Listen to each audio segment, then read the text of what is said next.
God bless you, the beloved Preacher Pervin Valenzuela. Everybody say, praise the Lord. Praise the Lord. Taas yung kamay, tayo po'y dumalangin.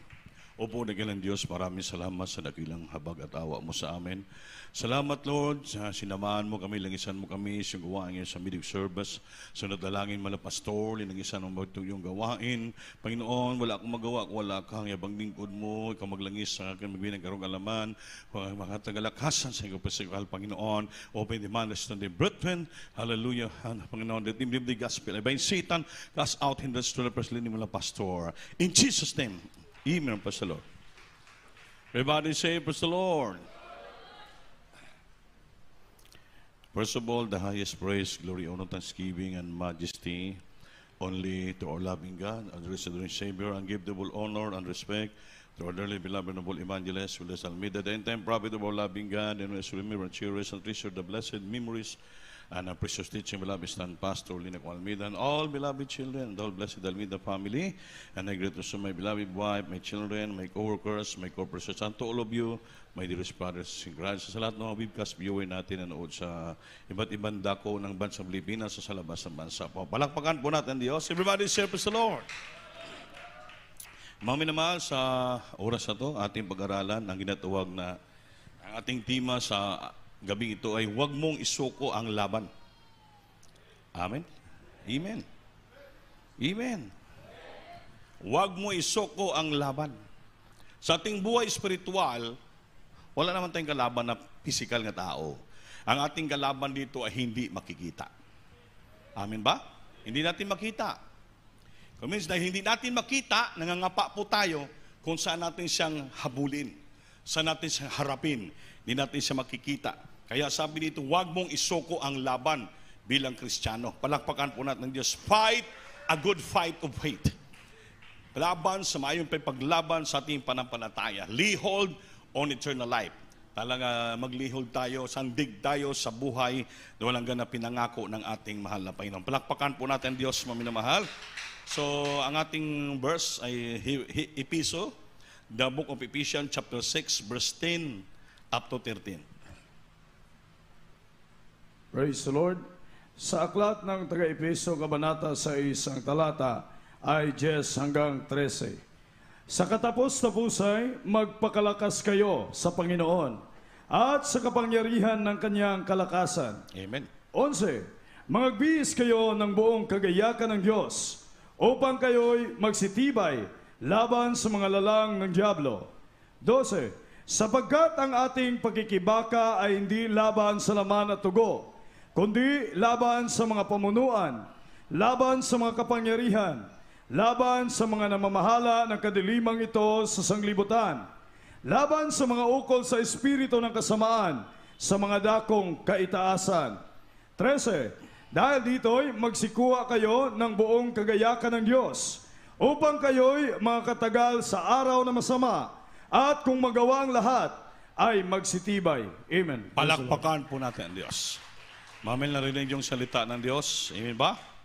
Sa katapusan, magpakalakas kayo sa Panginoon at sa kapangyarihan ng kanyang kalakasan. Kaya mga minamahal, ang Biblia mismo nagsabi, magpakalakas tayo. Amen? Amen. Kasi marami tayong kaaway, gibasa natin kanina eh. Marami tayong kaaway sa paligid, hindi natin makikita.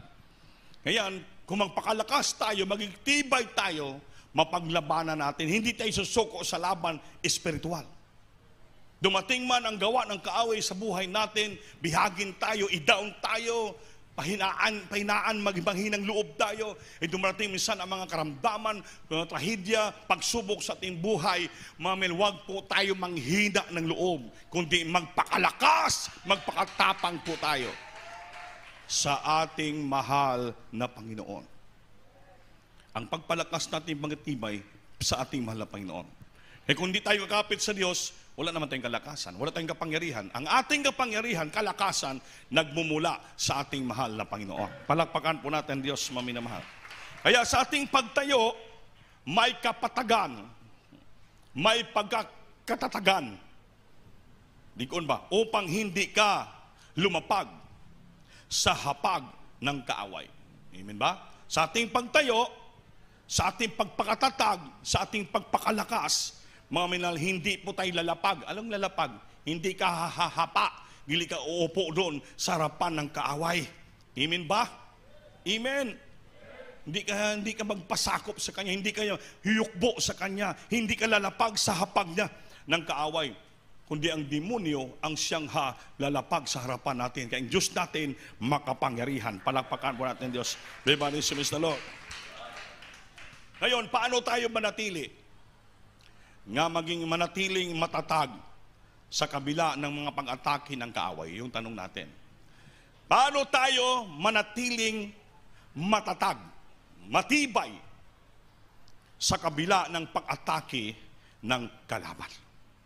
Amen. So, anong unang gawin natin? Yan sabi ng, mangagbihis kayo ng buong kagayakan ng Diyos upang kayo'y magsitibay laban sa mga lalang ng dyablo. So, we need empowerment from God. Una, aron tayo manatiling matatag sa kabila ng pag-atake ng kaaway, be empowered by God. Kailangan natin, ibihis natin ang buong kagayakan, kapangyarihan, nagmumula sa ating mahal na Panginoon. Be empowered by God. Ang kailang balot tayo ng kapangyarihan ng Diyos, punong-puno tayo ng presensya ng ating mahal na Panginoon, kasama natin palagi ang Diyos. So sa puso, palagi natin ang ating mahal na Panginoon, para tayo po'y makatayo na maging matatag sa gawa ng pag-atake ng kaaway. Eh, buhay ang Diyos natin. Buhay ba? Paano tayo makapanatiling matatag sa pagkabila ng pag-atake ng kaaway? Una yan, interrogative natin, pagpapasok po natin yan. Be empowered by God. Ano sabi ng Ephesians 6:10? Finally, my beloved brethren, be strong in the Lord and in the power of His might. Yan sabi ng Diyos eh. Finally, katapusan, my beloved brethren, be strong in the Lord and in the power of His might. Magpakatatag. Maging masitibay sa lakas, kapangyarihan ng ating mahal na Panginoon. Amen ba? Be strong in the Lord and in the power of His might. Amen. Kayo mga pagsubok sa buhay, pag-atake ng kaaway, yun po ay training sa buhay Kristiyano. Training. Training ba? Eh kung walang mga trials, walang pag-atake ng kaaway, hindi ka maging matatag. Diyan mo masubukan kung gaano ka nakatatag, kung gaano ka nakatibay sa paglilingkod sa ating mahal na Panginoon. Diyan mo makita kung paano ka empowered sa kapangyarihan ng ating Panginoon. Hindi ka maggapi, hindi ka lalapag sa hapag ng kaaway, kundi tatayo tayo at ang kaaway tatakbo, hallelujah, sa atin. Yan bakit manalo tayo palagi dahil Diyos natin makapangyarihan. Put on the whole armor of God, that we be able to stand against the wiles of the devil. Anong po whole armor? Buong hinganiban, kung sa Bisaya pa. Amen? Buong sandata. Isuklob natin. Put on the whole armor of God, that we able to stand against the wiles of the devil. Marami kasi mga pag-atake, style ni Satanas. Pero kung nasuklob mo sa buong buhay mo ang lahat na kapangyarihan nagmumula sa Diyos, hindi ka kailan maggapi ng kaaway. Palakpakan po natin Diyos, maminamahal. Pag sabing be strong, magpakalakas ka, ang ibig sabihin, ito po'y be straightened. Be strong meaning be straightened. Magpakatatag ka, magpakaligon ka, maging matibay ka. Hallelujah. Hindi ka matumba, hindi ka madapa, hindi ka atras, sulong. Kay Panginoon, pinapalakas ka ng Diyos, pinapatatag ka ng ating Panginoon. Be strong in the Lord and be straightened. Dahil ang pangako ng Diyos totoo. Sabi niya, I will never leave thee, nor forsake thee. Hindi tayo pabayaan ng Diyos. Hindi tayo isalikway ng ating Panginoon. I will never leave thee, nor forsake thee. Kailanman, mga heroes in the Bible, in faith, lumaban sa kaaway, Lahat sila naging matagumpay dahil tumayo sila nga matatag at patibay sa ating pinakamahal na Panginoon. Winagaway-wagayway nila ang bandira ng ating mahal na Panginoon. Katulad lang po si Prophet Elijah. Amen? 450 ni Baal nga mga propita. Kalaban niya, nag-indigay, nagpakita ng abilidad sila. Mga minamahal, hindi binabayaan ng Panginoon si propita Elijah. Nanalo siya against the 450 nga propita ni Baal. Dahil ang ilang Diyos walang kapangyarihan sa ating kahit isa ka lang. Maraming ang kaaway, atake ng left and right. Sa harapan pa, hindi tayo pabayaan ng Diyos. Napaganda ng mga patutuo kanina, mga napakinggan ko. Sa bila ng mga mga pagsubok dumating, karamdaman, ngunit wala sila manghina. Nanatili silang tumayo sila. Nanatili sila sa panampalataya ng Diyos natin makapangyarihan. Hindi sila binigo ng Diyos. Lahat nilang ginawa, tinugo ng ating Panginoon. Tinulungan sila ng ating Panginoon. Dahil ang Diyos natin na pinaglingkuran, makapangyarihan ng Diyos. Palagpagan natin, Panginoon. Everybody say, praise the Lord. Be strong and be strengthened. Magpakalakas tayo. Amen? Ano sabi ng Luke? Luke chapter 21 verse 36. Kain bilang.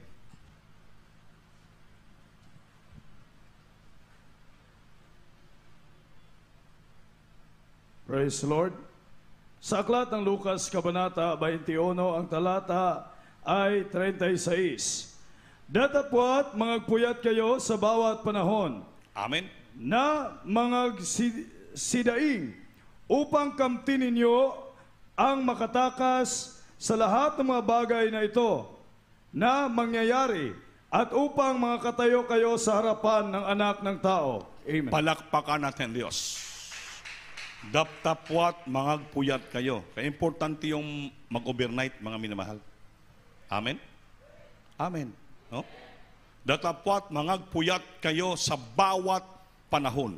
Sa bawat panahon. Hindi yung ngayon nag-overnight ka, bukas sunod yung overnight, hindi ka na. Sabi Biblia, sa bawat panahon mangagpuyat kayo. Na mangagsidaing. Anong sidaing? Hingi ka sa Panginoon.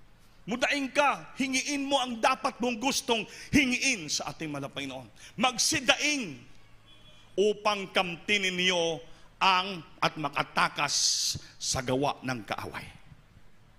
Sa lahat ng bagay na ito ang mangyayari, makatakas tayo sa lahat ng bagay na mangyari sa ating buhay kapag atakin ng kaaway at upang makatayo kayo sa harapan ng anak ng tao. Palakpakan natin Diyos.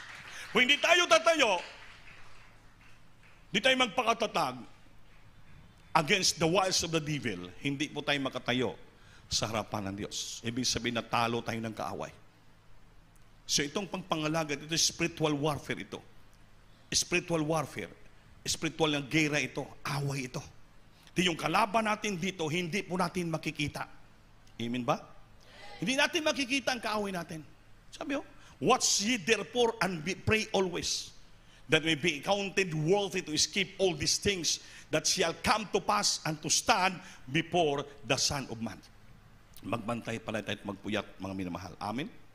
Gaano man tayo ka-busy, gaano man tayo kapagod sa aming mga trabaho, pero dahil anak tayo ng Diyos, upang makatayo tayo, laban sa gawa ng kaaway sa mawat darating ng mga pagsubok, pag-atanggan sa ating buhay, upang tayo makatayo sa harapan ng Diyos in times of judgment. Kailangan mga Lord, magpuyat tayo, magsidaig tayo, manalangin tayo palagi, upang lahat makatakas tayo sa lahat ng mga bagay na gawa ng kaaway sa ating buhay. Hindi tayo pabayaan ng Diyos. Di lang kalaban natin, hindi basta-basta. Pakibasa lang, Ephesians chapter 6 verse 12. Ano ba yung kaaway natin? Praise the Lord. Sa aklat ng taga-Epeso, Kabanata 6, ang talata ay 12. Sapagkat ang ating pagkikibaka ay hindi laban sa laman at tugo, kundi laban sa mga pamunuan, laban sa mga kapangyarihan, laban sa mga namamahala ng kadilimang ito sa sanglibutan, at laban sa mga ukol sa espiritu ng kasamaan sa mga dakong kaitaasan. Amen. Palakpakan natin Diyos. So, nakipagdumog, wrestling tayo against flesh and blood. Not flesh and blood.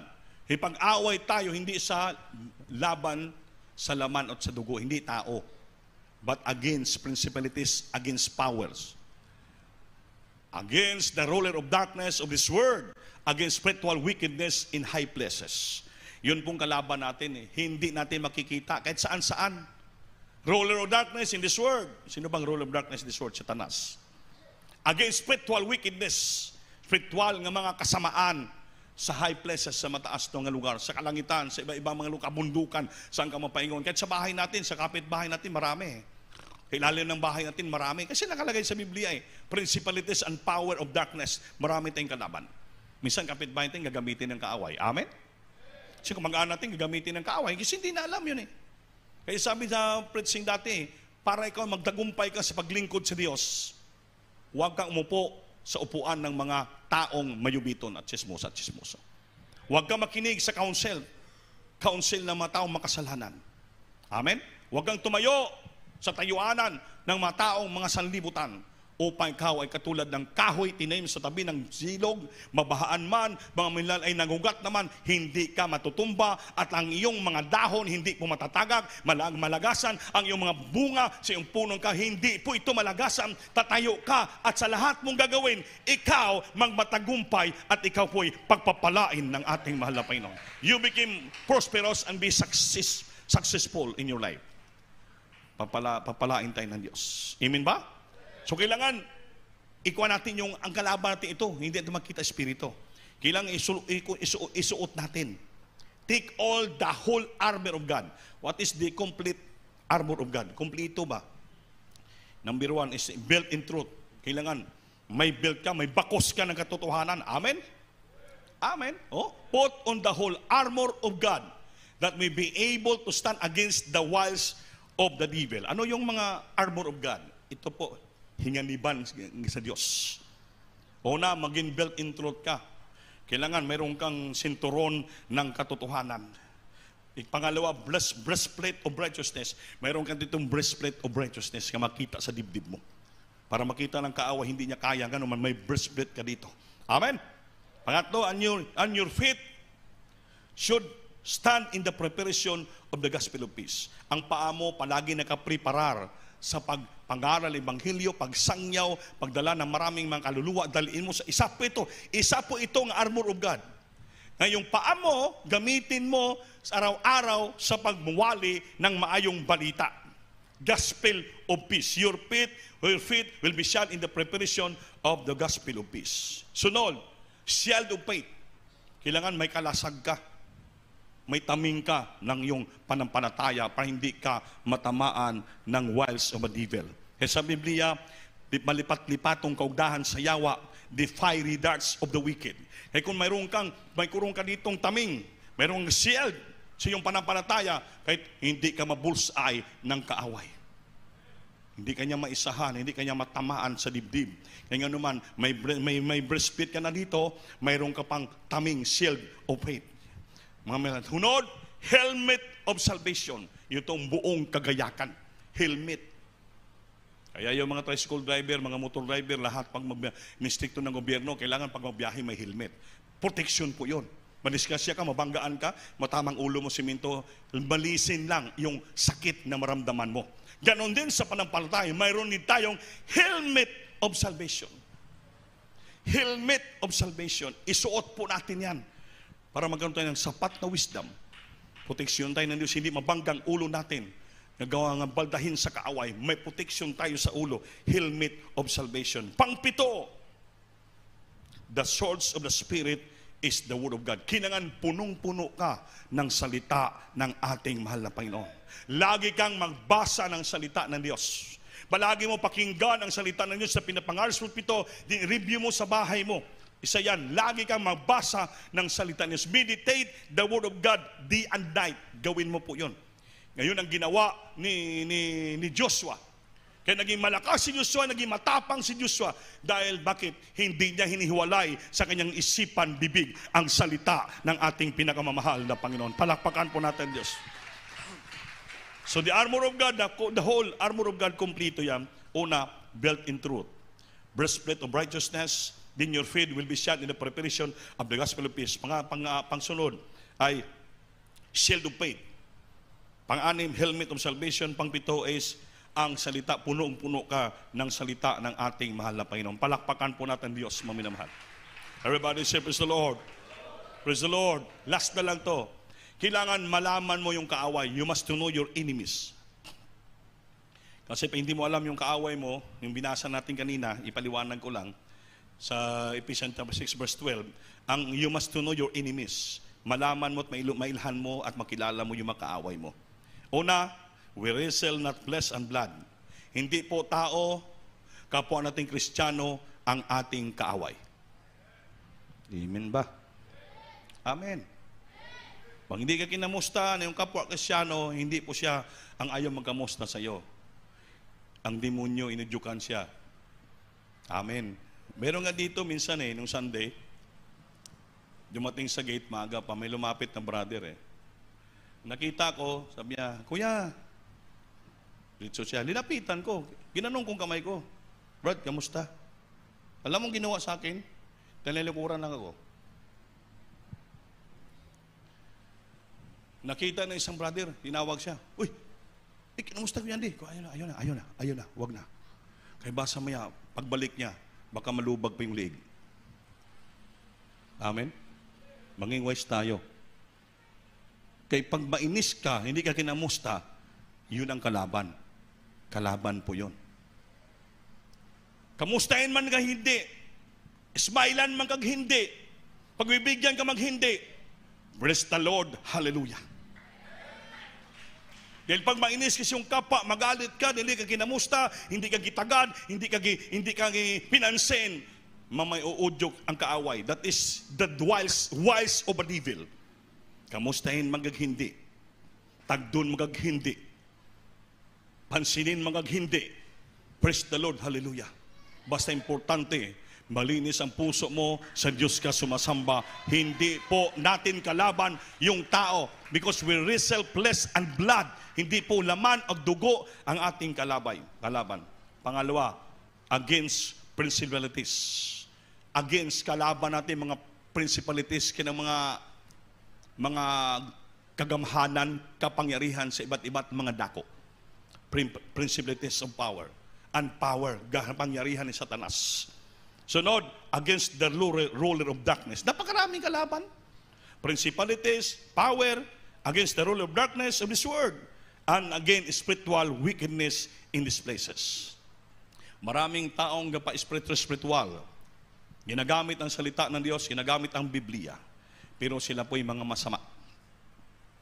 Yan ang sinasabi itong spiritual wickedness in high places. Amen? Amen. Maraming manglilin na ang kaaway. May mga grupo, magagaling sila magsalita, mangaral, pero malinla ka. Marami dito. Sila dating mga galing sa iba't ibang mga sikta ng mga sa unang panahon. Sa Surigao, mayroon. Diyan sa saan, mayroon. Mapaniwala ka nila. Iyan ang sabi, spiritual wickedness in high places. Sabihin pa lang mali sa inyo, kulto kayo, sa demonyo kayo, walas katotohanan kayo, dito sa amin totoo, ang Diyos ito buhay. Tamo, sabi nila, kung maniwala ka doon, naisahan ka, that is spiritual wickedness. Spiritual na kasamaan ng tao, kumbinsihon kanila. Alam na natin, ang Diyos natin makapangyarihan. Kailangan malaman natin kung sino ang ating kaaway upang manatili kang matatag, matapang, hallelujah, maglingkod sa ating pinakamahal na Panginoon. Palakpakan po natin ang Diyos. Last, verse 14 ng Ephesians chapter 6, verse 14. Stand therefore. Ibasa. Praise the Lord. Sa aklat ng taga-Epeso, Kabanata 6, ang talata ay 14. Magsitibay nga kayo na ang inyong mga baywang ay may bigkis ng katotohanan, na may sakbat na baluti ng katwiran. Amen. Malakpakan mo natin, Diyos. Magsitibay nga kayo. Huwag pahina-hina. Huwag paluya-luya. Huwag paduwag-duwag. Huwag patalaw-talaw. Magsitibay nga kayo. Na ang inyong mga baywang ay may bigkis na katotohanan na may sagbat-sakbat na baluti ng katwiran. The breastplate of faith, of righteousness. Stand therefore. Tumayo. Amen. Heaving your loins girt about with truth and heaving the breastplate of righteousness. Sabi dito, sa iyong pagtayo natin, pakatatagan upang hindi ka lumapag sa hapag ng kalaban. Upang hindi tayo sumoko sa ating kalaban. Amen. Walang ibang lapagan tayo kundi ang Diyos lamang sa langit. Doon na tayo lumapag, doon tayo humapag sa harapan ng Diyos, doon tayo manikluhod, doon tayo hahapa sa harapan ng hindi po sa kaaway. Dito sa ating pagtayo natin, pakatatagan upang hindi ka lumapag sa hapag ng kalaban. Upang hindi tayo sumuko sa ating kalaban. Dahil puno tayo sa hinganiban, complete armas tayo ng ating mahal na Panginoon. Makapang ng Diyos natin. Stand therefore, mga kapatid, dumating man sa iyong bawat problema, tumayo ka. Huwag kang maghina. Huwag kang lumapag sa harapan ni Satanas. Sabi ng Panginoon, dinukso ng demonyo Satanas ang demonyong Panginoon nung nagpasting siya. Satanas, ibigay ko sila at kayamanan ng mundo kung luluhod ka sa akin. Lalapag ka sa harapan ko. Ano sabi ng Panginoon? Satanas, wala kay ibang sambahin kundi ang Diyos lamang sa langit. Amen. Amen. Kaya mga minamahal, magpakatatag tayo. Sa ating pagtayo, maging matatag tayo at hindi tayo magapi ng kaaway. At upang hindi tayo sumuko sa kalaban. Dahil yung ating kalaban, wala na, kulangot lang yan sa harapan ng Panginoon. Ang Diyos natin makapangyarihan. Amen. Stand therefore, having your loins girt about the truth. Your loins, baywang mo, may tali ng buong katotohanan, hindi na pwede maputol sa baywang natin. Nakatali na yan, mga minamahal, at ang dibdib natin, mayroon pong breastplate dito ng katwiran. Wala na makaagaw ng ating katwiran. Wala na makaputol ng ating panampalataya. Nakatali na. Naka-steady na. Nakabigkis na, mga minamahal. Kaya tatayo tayo. Hindi tayo magapit ng kaaway. Huwag tayo susuko sa laban. Awitan natin Diyos. Ano mang dumating na mga gawa at atake ng kaaway, tandaan po natin, ang Diyos natin na pinanglingkuran, makapangyarihan, iniwan po sa atin ang 7 kalasag ng kapangyarihan niya. The whole armor of God. Andito sa hindi tayo magapit. Put on the 7 armor of God. Nakasinturo ng panampalataya sa iyo. May breastplate of righteousness ka na. Yung paa natin palagi nakahanda sa mga ebanghelyo. May taming tayo ng panampalataya. May helmet tayo ng kaligtasan. Puno tayo ng salita ng ating Panginoon. Puno tayo ng prayer.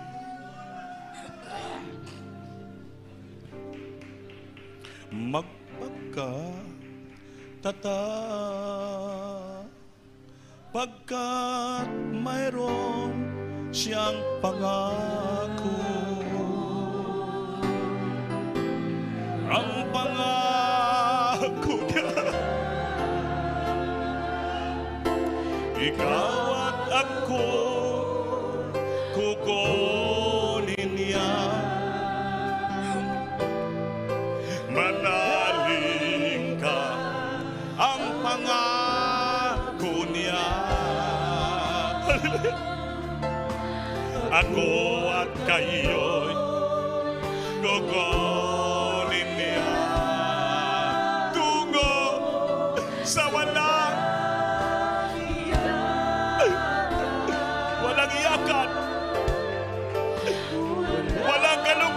sa langit.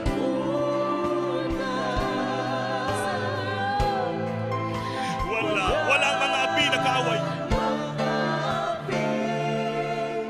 Lahat ay nagmamahalan.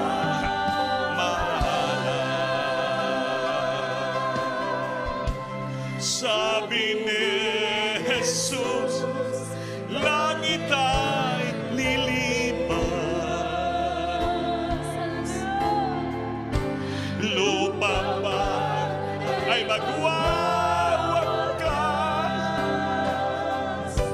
Ulit na pangako niya, kailan ba di kukupan?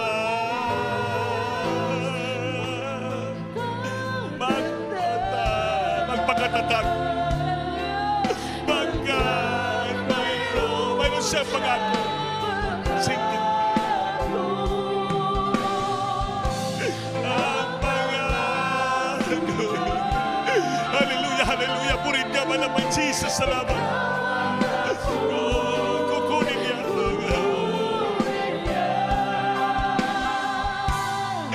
Manaling ka ang pangako niya. Ako at kayo.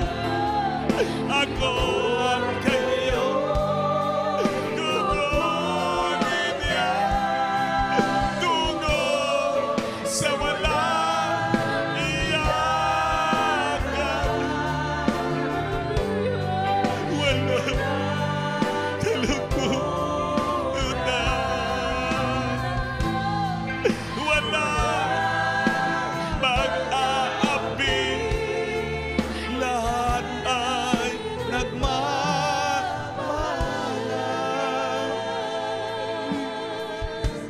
Walang mang-aapi. Lahat ay wala nag-api sa langit, lahat ng mahalan. Singgit, hallelujah.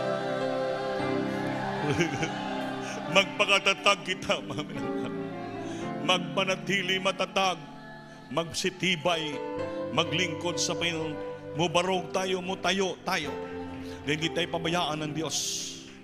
Alam na natin kung sino ating kaaway. Isuklob natin ang lahat na kapangyarihan, armor of God sa ating buhay, upang tayo makatayo sa mga gawa ng kaaway. Huwag natin pabayaan sarili natin, maagaw tayo ng kaaway na nasa atin na ang buong the whole armor of God, panglaban sa gira. Huwag tayo susuko sa laban espiritual. Patuloy tayo, maglingkod tayo, di marapit na magbalik ang ating mahal na Panginoon. Manahin natin ang langit, buhay na walang hanggan. Ang lupa, mamayaan natin dito, puno sa kahirapan, kalisdanan. Kahirapan dito, apan ang patuloy tayo, matagumpay tayo. Ang langit, buhay na walang hanggan, punong-puno ng grasya, biyaya, kasi ang kagalakan, malapit na bumalik ang Diyos. Hindi tayo pabayaan, mga minamahal. Singgit, hallelujah. Jesus, hallelujah. Itaas yung kamay, mga minamahal. Habang daramdaman yung presensya ng Diyos, ibukang bibig nyo, kausapin yung Panginoon. Magsidaing ka mo. Sabihin nyo sa Panginoon ang iyong ginugusto. Opo, dakil ng Diyos ang mamalan sa pangalan ng Diyos, ang mahal na Panginoon. Nandito kami nagsusumamo sa iyo, alam mo at alaman mong laman ang puso namin. Alam mo yung buhay namin, hindi kami mga itago sa iyo. Tulungan mo kami, Lord, panghawakan mo kami. Panginoon, nga balakasin mo kami, mga matatag kami, manatili kami matibay sa bawat atake ng kaaway. Dahil sa amin na ang buong kalasag ng kalutuhan ng kaligtas. Palungan mo kami, tulungan mo, kabagan mo kami, panghawakan mo kami, matatag kami sa paglingkod sa iyo. Dalangin yung programa ng pastor sa pangalan ni Jesus. Patong kamay niyo, maminamahal. Nibiyok no. Hallelujah. Yes. Habi na papta, demons and permanent sickness cast out from right sin in the might of Jesus. Be healed, demons and permanent sickness cast out from the right arm of God. In Jesus' name. Amen. Pasalod. Hallelujah. Palapakan natin Diyos, maminamahal. Na tayo ay mahindog, bayo kamot. Singgit ko sa hallelujah. Hallelujah. Pasalod. Hallelujah. Pasalod. Praise Lord. Mga minamahal, gibiling gina sa ating mga pastor, ayaw gun mag-absent. Padayong kita. Kaya sa Biblia, magtukaw at magbuyat at magsidaing. Aron tayo palanginan ng ating mga Panginoon. Amen ba? So, sa Sunday po, Holy Supper natin. So, ang ato obligasyon natin, na tayo po magbigay ng sakripisyo para sa ating mahal na Panginoon. Ngayon po, mga minamahal, sa mga choir members, ang inyong koleksyon nga para sa birthday ng mga pastor, inyo na ibigay. Kaya dapat supposed to be, inyong choir mga Pioneer Choir, whole year yan ang inyong koleksyon para sa pagbigay nyo sa birthday ng mga pastor, beloved children, beloved bones. So, ang inyong mga koleksyon ngayon, inyo tigumon para ipadala, para pananginan kamo ng ating mahal na Panginoon. Amen? Huwag ka mo problemahon sa pagkaon, kaya ang church nag-provide na ng iyong pagkaon. Amen? Ang inyo, para ang koleksyon nyo, para irigalo sa propita ng Diyos upang kayo palanginan ng ating mahal na Panginoon. Amen ba? Amen? Para maintindihan nyo po, mga minamahal, kaya importante po ang pagbigay, pagmamahal sa propita ng Diyos, ginamit ng Diyos para sa ating buhay po. Mga minamahal, no? So may practice po, ugma alas 5 sa hapon, choral and mimers practice po. Tomorrow, 5 p.m. po. Pag sabing 5 p.m., huwag nyo naman masubaran ng alas 7. Dapat, di rin na kamo alas 4, alas 3. Ana ba? Ipag sabi nyo 5 p.m., talagang Pinoy na Pinoy ka mo. Hindi ka mo Amerikano. Dapat pag sabing sa Amerikano, pag sabing 5 p.m., alas 4, nandiyan na sila eh. Sa atin, iba eh. Pinoy, pag sabi alas 5, alas 7 pa na magsugod. Wala mangyari. Dapat, yung faithfulness natin, yung pagsumikap natin, pakita natin, the more, the blessed, the better, as early as possible, dito kayo, para tayo papalain ng ating mahal na Panginoon. Amen ba? So, manindog tatanan, may soon ko sa atong closing prayer, Brother Alan Magallanes, si Magbriyo po, ang ating closing prayer.